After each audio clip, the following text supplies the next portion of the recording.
내가 내 힘으로 사법고시 합격했어. 엄마가 한 건 아무것도 없다고.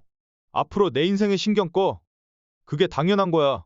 그게 지난 7년간 컵라면만 먹으면서 너 뒷바라지한 엄마한테 할 소리니? 뭐가 당연해?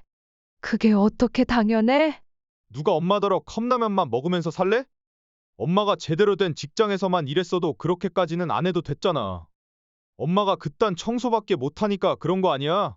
그거 가지고 생색낼 생각하지 마. 뭐라고? 엄마가 하는 일이 부끄럽고 이런 구질구질한 집이 부끄럽다고. 이놈의 자식이. 여러분, 아들이 사법고시에 합격한 기쁜 날에 어쩌다가 이런 대화가 오가는 것일까요? 올해로 68살이 되신 정인숙님의 사연, 지금 시작합니다.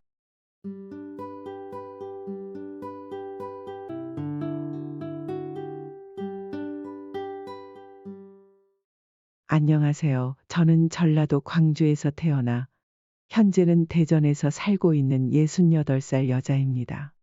저는 일찍 남편을 여의고 홀로 청소 일을 하며 외동아들을 키워왔어요. 돌이켜보면 제 인생은 참으로 기구했습니다. 젊은 시절 사고로 남편을 잃었고요. 일용직 노동자였던 남편은 제대로 된 보상금도 받지 못한 채 갑자기 떠나버렸습니다. 저는 갓난아이와 단둘이 세상에 남겨지게 되었죠. 제대로 배운 것도 없이 결혼을 했는데 집안의 기둥이었던 남편이 그렇게 떠나고 나니 앞으로 어떻게 살아야 할지 막막하기만 했습니다. 어떻게든 먹고는 살아야 하니 이런저런 일을 찾아보다가 제가 처음으로 일하게 된 곳은 기사식당이었습니다. 그게 가장 빨리 구할 수 있는 일자리였거든요. 일은 비교적 쉬웠습니다. 주문받고 반찬 나르고 계산만 하면 되는 간단한 일이었으니까요. 그러나 월급은 적었습니다. 아침 일찍부터 밤늦게까지 일해도 손에 쥘 수 있는 돈은 얼마 되지 않았어요. 그래서 방세와 아이 먹일 분유를 사고 나면 남는 게 전혀 없었고요.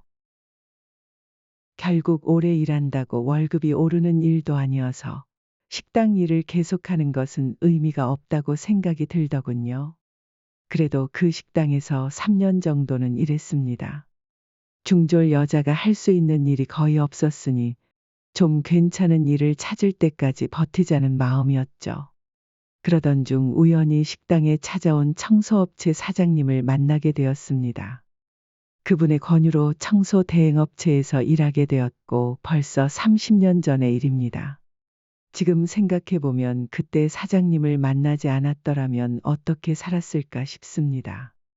아무것도 없는 저에게 직접 일을 가르쳐 주시고 격려해 주신 사장님 덕분에 저는 청소에서 번 돈으로 아이를 키울 수 있었죠.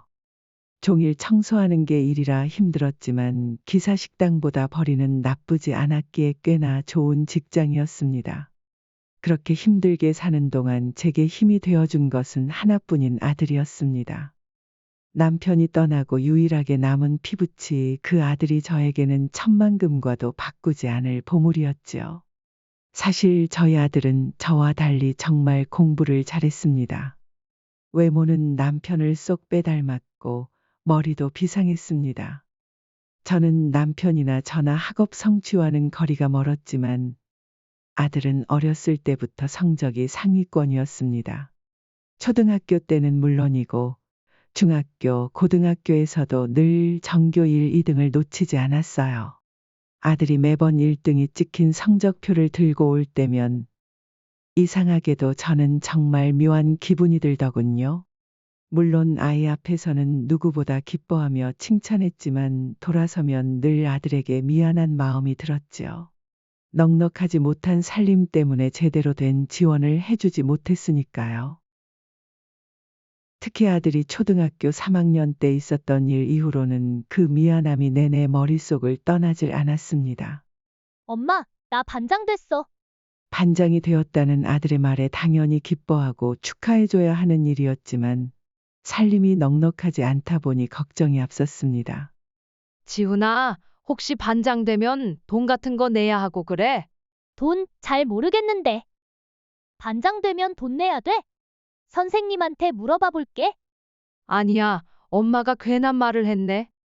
아주 잘했어. 우리 지훈이 반장된 거 축하해. 지금은 어떤지 모르지만 그때는 아이가 반장이 되면 부모가 돈도 얼마씩 내고 그랬습니다. 물론 액수가 큰 건 아니었지만 당장 먹고 사는 것도 간신히 꾸려가는 형편의 저에게는 그것도 부담스러웠지요. 그런데 아니나 다를까.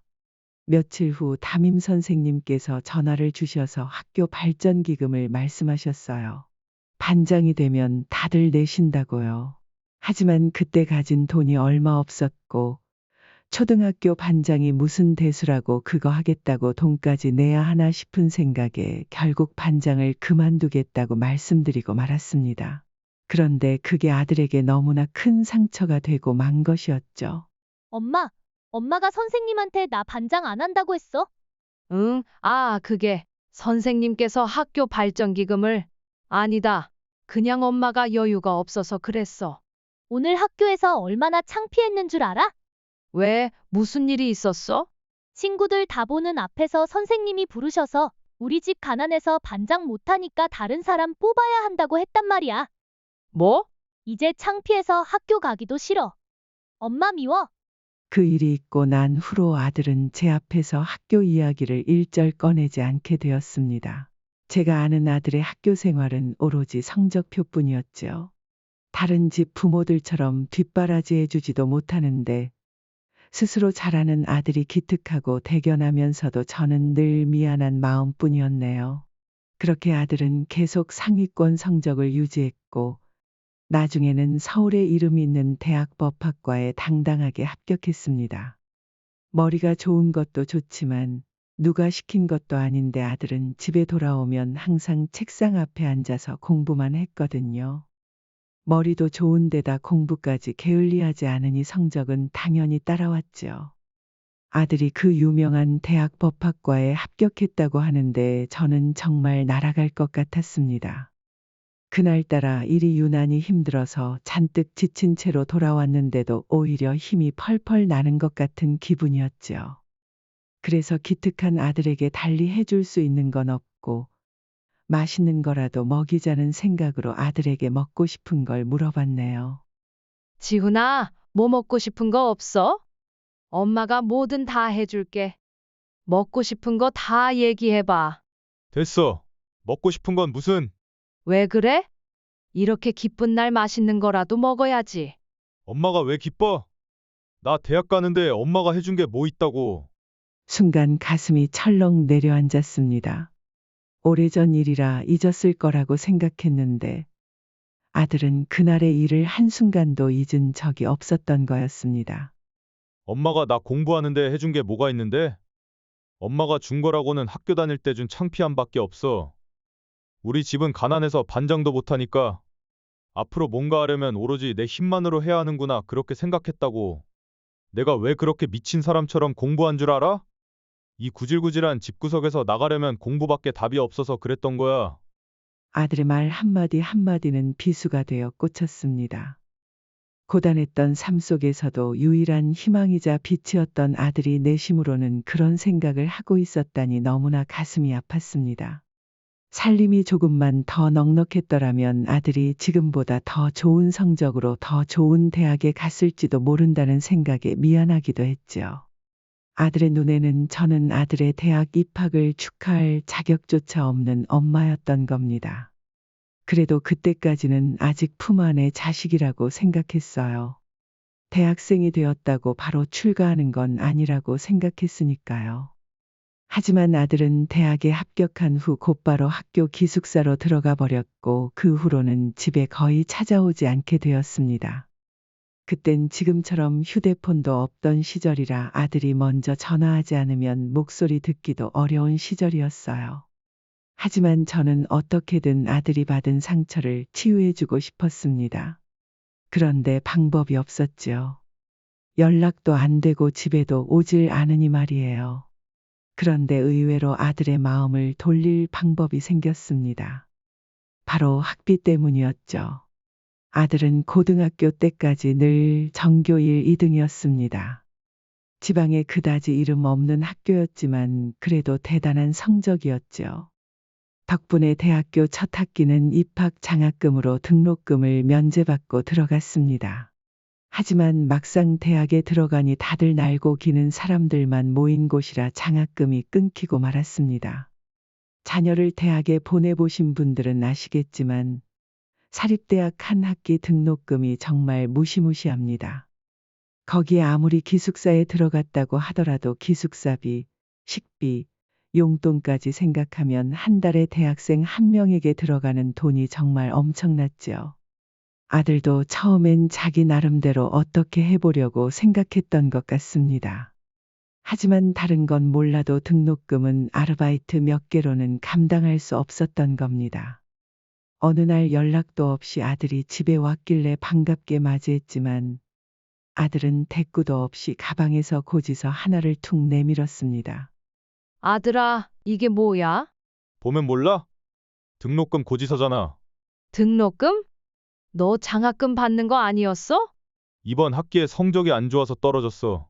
그래, 그럼 이건 엄마가 낼게. 엄마, 등록금이 얼만지는 알고 얘기하는 거야? 그제야 뒤늦게 등록금 고지서를 본 저는 하마터면 까무러칠 뻔했습니다. 그런데 그때 예전 일이 떠오르더군요. 돈이 없어서 반장을 못했던 그때 일 말이죠. 그래서 저는 당황했던 마음을 얼른 추스르고 최대한 태연한 척 아들에게 말했습니다. 걱정 말거라. 아들 등록금 정도는 엄마가 내줄 수 있어.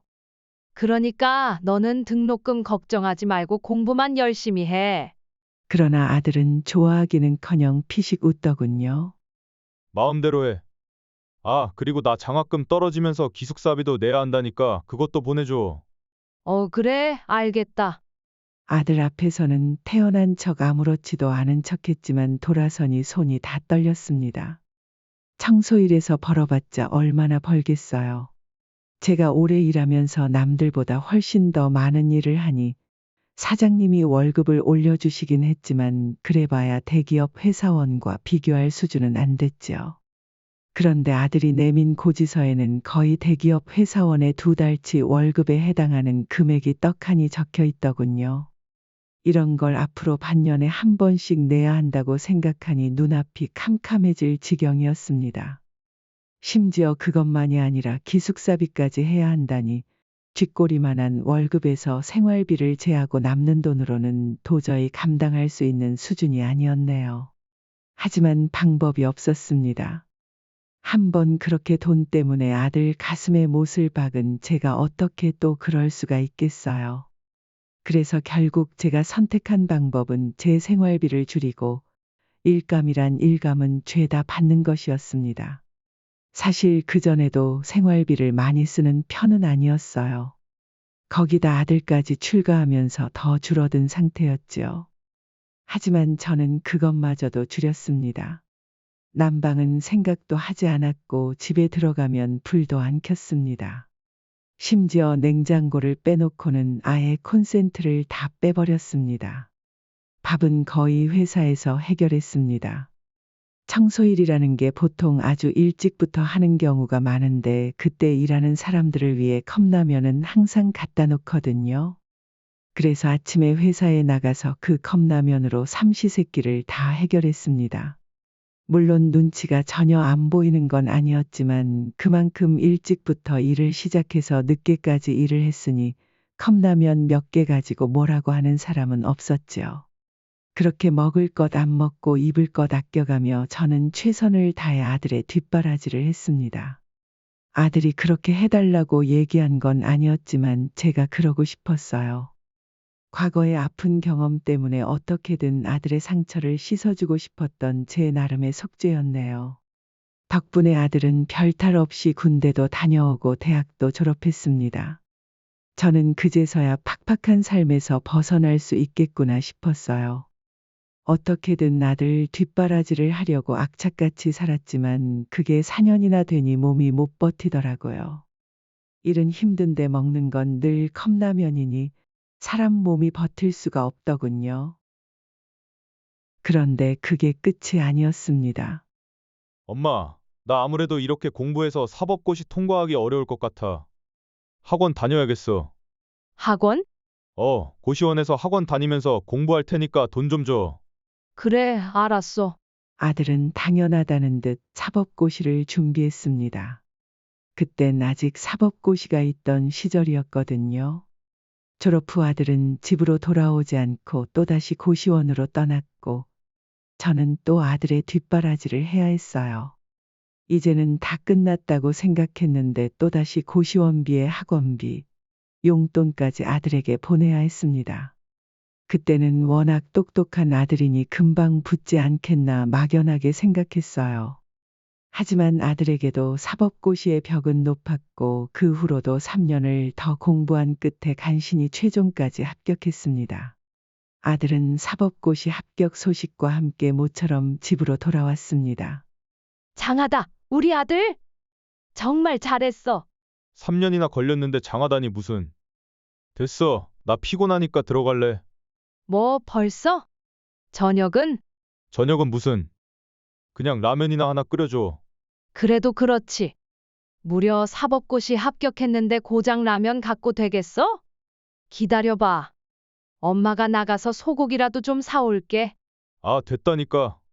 나 지금 엄마랑 앉아서 소고기 먹을 기분 아니라고. 대학 등록금 대주고 학원비 내주면 엄마 노릇 다 한 줄 알아? 엄마가 해준 그것들 다른 사람들은 죄다 기본으로 하는 일이야. 당연한 거라고. 그거 가지고 생색낼 생각하지 마. 사법고시? 내가 내 힘으로 사법고시 합격했어. 엄마가 한 건 아무것도 없다고. 그 순간 저도 모르게 울컥 화가 치밀더군요. 지난 7년간 없는 살림에 제 몸 깎아 먹어가며 간신히 뒷바라지했는데도 아들은 그게 당연하다고 생각하고 있었으니까요. 그게 지난 7년간 컵라면만 먹으면서 너 뒷바라지한 엄마한테 할 소리니? 뭐가 당연해? 그게 어떻게 당연해? 누가 엄마더러 컵라면만 먹으면서 살래? 엄마가 제대로 된 직장에서만 일했어도 그렇게까지는 안 해도 됐잖아. 엄마가 그딴 청소밖에 못하니까 그런 거 아니야? 뭐라고? 솔직히 내가 이런 얘기까지는 안 하려고 했는데 나 엄마 부끄러워. 엄마가 하는 일이 부끄럽고 이런 구질구질한 집이 부끄럽다고. 이놈의 자식이. 그때 그래서는 안 됐는데 너무 화가 난 나머지 저는 평생 처음으로 아들에게 손을 대고 말았습니다. 뺨을 맞은 아들은 눈에 불을 켜고 씩씩거리더니 벗었던 신발을 도로 신고는 그대로 다시 집을 나가버렸죠. 그 후로 아들은 집에 연락도 하지 않았습니다. 아마 시기상으로는 연수원에 들어갔을 때였을 텐데 이미 대학교에 다니면서 자기 짐은 죄다 빼버린 상태라 집에는 오지도 않더군요. 연수원이 끝나고 나서도 마찬가지였습니다. 아들은 도대체 어디서 먹고 자는 건지 아예 코빼기도 보이지 않았습니다. 그런데 황당하게도 아들의 소식을 듣게 된 건 집 근처 부동산에서였습니다. 아이고 축하드려요. 정 여사님. 네? 축하라니요? 갑자기 무슨 축하요? 아니, 아드님이 판사가 되셨다면서요. 우리 동네에서 판사가 나왔다는 소식이 벌써 퍼지고 있어요. 정말 대단한 일이죠. 네? 우리 아들이 판사요? 정 여사님, 표정이 왜 그러세요? 설마 아드님이 판사가 된 걸 모르셨어요? 아무리 아들과 사이가 서먹해도 그렇지 어떻게 그런 중요한 일을 모를 수 있나요? 저는 그 사실을 다른 사람에게서 들어야만 했습니다.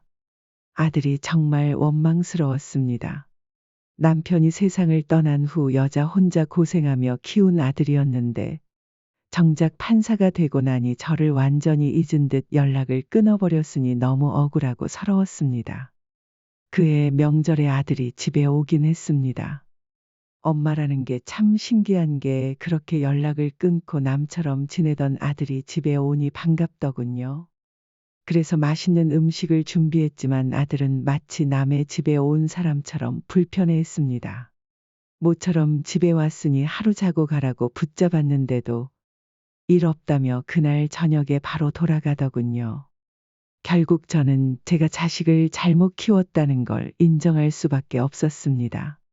몇 년이 흘렀습니다.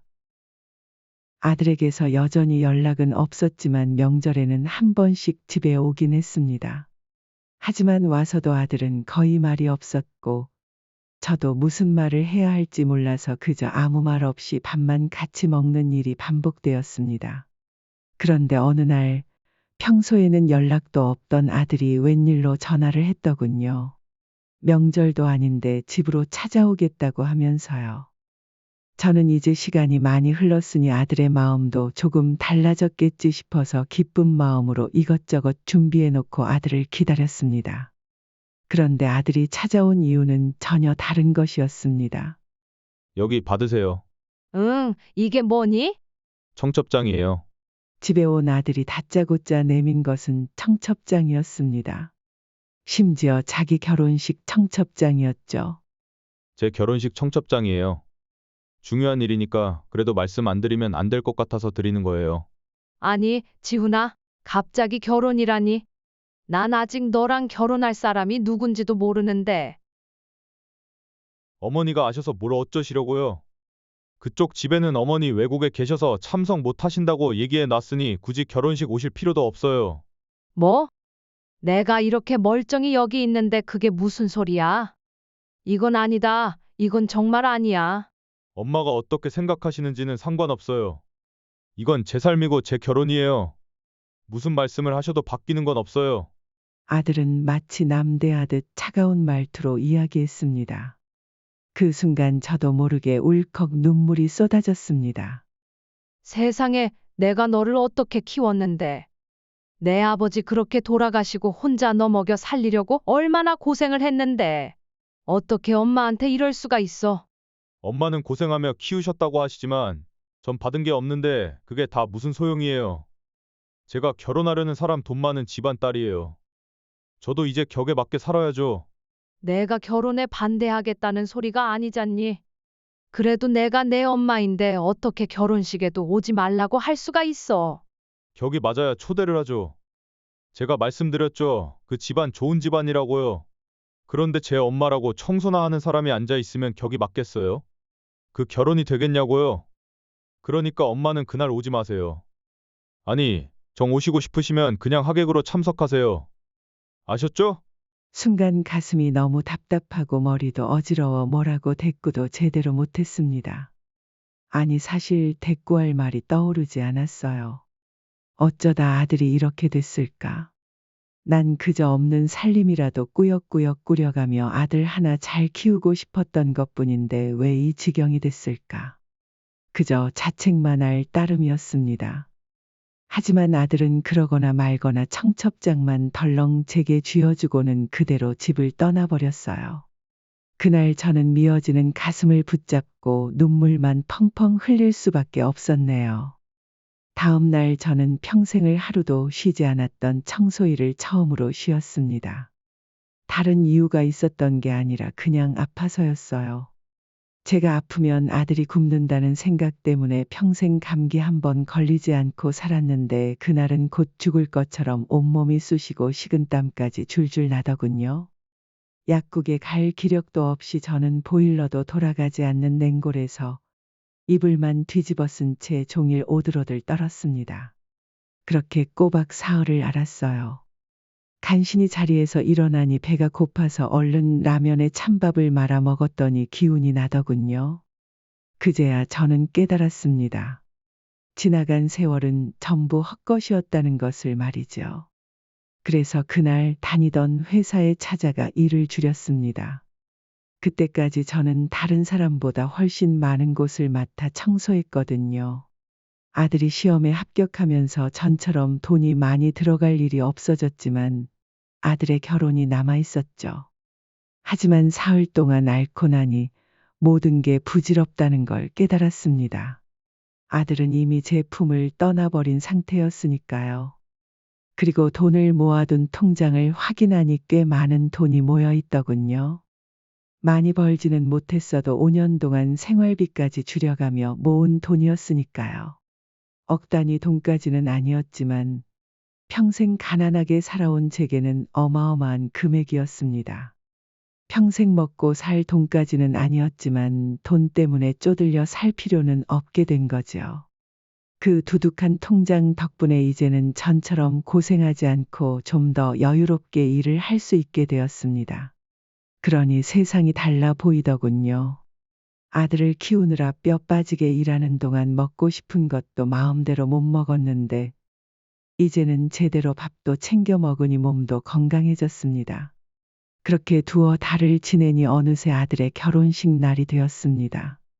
그 난리를 치고도 아들이 결혼식을 한다니 보러 가고 싶었습니다.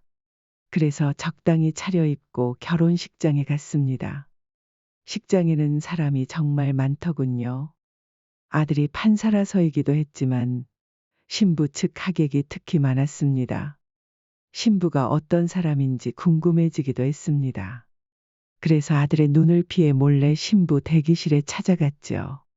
그런데 막상 가보니 신부가 보이지 않더군요. 저는 그냥 지나가듯이 한번 보려 했는데 자리에 없으니 난처했어요. 혹시나 싶어 안으로 들어갔는데 갑자기 누군가 들어오는 소리에 놀라 저도 모르게 이어진 작은 방에 숨어버렸습니다. 신부 대기실에 들어온 건 신부와 신부의 아버지였습니다. 아들이 오지 말라고 했는데 괜히 왔나 싶었지만 이미 숨어버려서 나가기도 애매했죠. 결국 의도치 않게 두 사람의 대화를 엿듣게 되었습니다. 그런데 그들의 대화는 도저히 결혼식장에서 오고 갈 이야기가 아니었습니다. 이제 결혼식이구나. 그동안 너가 수고 많았다. 수고는 무슨, 이게 무슨 대단한 일이라고. 그나저나 아빠 재판은 어떻게 되고 있어? 저 멍청한 자식이 나설 때까지 어떻게든 미뤄뒀지. 진짜 나도 나이를 먹긴 먹었나 보다. 평생 법에는 안 걸렸는데 이제 와서 꼬리를 잡혔으니 원. 에이, 사람이 살면서 어떻게 실수 한 번을 안 해. 그래도 저 사람 이용해서 해결하면 되니까 너무 걱정하지 마. 지방 판사긴 해도 그래도 판사야 판사. 이 대화를 듣고 저는 큰 충격을 받았습니다. 유능하긴 개뿔. 그렇게 유능해서 지가 이용당하는 것도 몰라. 아빠, 목소리 좀 낮춰. 하여튼 너도 이번 일만 끝나면 질질 끌지 말고 바로 빠져. 에이, 그래도 그렇게 금방 털고 나오면 안 되지. 기껏 판사 와이프 타이틀까지 얻었는데 아빠 재판 것만 먹고 빠지기는 아깝잖아. 내가 작업하는 게 하나 있으니까 그것까지만 하고 빠질게. 처음엔 이게 무슨 얘긴가 싶었는데 이야기가 점점 이상하게 흘러갔습니다. 결혼식장에서 무슨 재판이니 뭐니 하는 말이 오가다가 급기야 이용하려고 결혼한다는 말이 나오자 그제야 모든 게 명확해졌습니다. 이 사람들은 아들이 판사라는 점을 이용해 본인들 재판을 무마하려는 것이었습니다. 한참 동안 방에 숨어 있으니 결혼식이 시작되려는지 두 사람이 신부 대기실에서 나갔습니다. 그리고 저는 조용히 그들을 따라 식장에 들어갔어요. 그러다 아무것도 모르는 아들이 식장으로 걸어 들어가는 모습을 발견했습니다. 이 사실을 모르는 아들을 보니 저도 모르게 눈에서 불이 나는 듯했죠. 결국 참지 못하고 뛰어들었습니다. 이 결혼은 무효야. 지훈아, 너 이 결혼하면 절대 안 된다. 이 사람들 다 사기꾼이야? 제가 고래고래 소리를 지르니 예식장은 순식간에 난장판이 되었습니다. 하지만 아들은 끝까지 저를 모르는 사람처럼 굴었습니다. 저는 그런 아들의 시선을 끌어보려고 소리를 지르다 급기야 신부의 면사포까지 찢어버리며 난동을 부렸지만 소용없었습니다. 결국 예식장 직원들의 손에 붙들려 식장에서 쫓겨나고 말았죠. 그런데 참 이상했습니다. 그렇게 아들의 무시 속에 식장에서 쫓겨났는데도 화가 나기는커녕 오히려 속이 후련해졌거든요. 이걸로 지긋지긋한 아들과의 인연이 끝났다고 생각하니 오히려 홀가분했습니다. 평생을 짐짝처럼 제게 얹혀 피를 빨아먹던 아들이 이제는 완전히 떨어져 나갔다는 사실 때문에 발걸음까지 가볍더군요. 저는 평생 아들을 목숨처럼 소중하게 생각하며 뒷바라지했지만 아들은 저를 부끄러워했고 무시했습니다. 처음엔 그저 제가 잘못 키워서 그랬다고 생각했지만 그게 아니라는 걸 뒤늦게 깨달았죠. 제 아들이 나쁜 놈이었던 거였어요. 그 후로는 아들에게 연락할 생각조차 하지 않았습니다. 대신 일을 줄이고 제 나름의 시간을 보내게 되었습니다. 평생을 바쁘게만 살아와서 그런지 처음엔 놀고 쉬는 것도 쉽지 않고 이상했죠. 하지만 그런 건 또 금방 적응되더군요.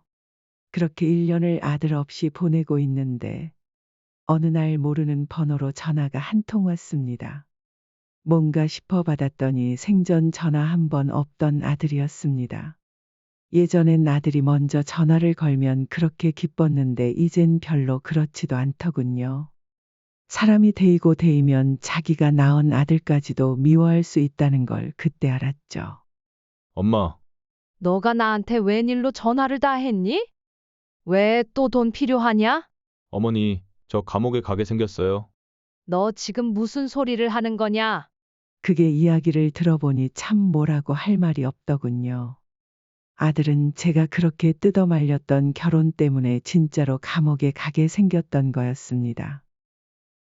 결혼하자마자 장인이 사기죄로 고소당했고 아내의 말만 믿었던 아들은 담당 판사에게 잘 봐달라며 이런저런 로비를 했나 보더라고요. 그렇게 무죄 판결을 받아냈는데 이후 아내라는 여자가 아들의 이름을 팔아 금융범죄를 저질렀고 거기에 연루된 아들이 사기죄로 고발당한 것이었네요. 엄마, 저 변호사 선임할 돈도 없어요. 그 여자가 다 들고 튀었어요. 선임비만이라도 좀 도와주세요. 뭐? 너는 도무지 염칠한 게 없니? 지금까지 너가 한 짓은 생각도 안 하는 거야? 알았어요. 그건 죄송해요. 하지만 저 이러다간 정말 감옥에 간다고요. 하나뿐인 아들 감옥에 가면 좋으시겠어요? 아들이 있다면 그렇게 했지. 하지만 나는 1년 전부터 아들 없다고 생각하고 살았다. 그랬더니 삶이 달라지더구나. 내가 뭐하러 그딴 놈을 아들이랍시고 키웠나 싶은 생각이 들 정도로 말이다. 아, 진짜 끝까지 부모 역할 안 할 거예요? 너가 늘 얘기했지? 내가 해준 게 뭐가 있냐고? 다 너가 한 거라고. 그래, 생각해보니 그렇더구나. 사기꾼 집안을 만나서 결혼한 것도 너고 사기를 당한 것도 너잖니? 그럼 당연히 너가 해결해야지. 기쁜 일이 있을 때 함께 기뻐하지 못했으니 슬픈 일이 있을 때도 함께 슬퍼할 수는 없겠구나. 잘난 놈이니 알아서 잘 해결하렴? 그러고는 전화를 끊고 곧바로 번호를 차단해 버렸습니다. 맞아요. 아무리 못난 아들이라지만 엄마로서 제가 너무하긴 했죠. 하지만 당시에 전 정말 아들이 없다고 생각했습니다. 지금은 더 하고요. 저는 당시에 제 선택을 전혀 후회하지 않습니다. 그래도 아들이라 궁금하긴 해서 소식을 알아보니 재판에 패소하여 정말 사기죄로 감옥에 가게 되었더군요. 게다가 전 장인의 재판에 관여한 일까지 밝혀져서 아주 난처해졌던 모양이었어요. 그 모든 일이 다 끝난 지금도 저는 잘 모르겠습니다.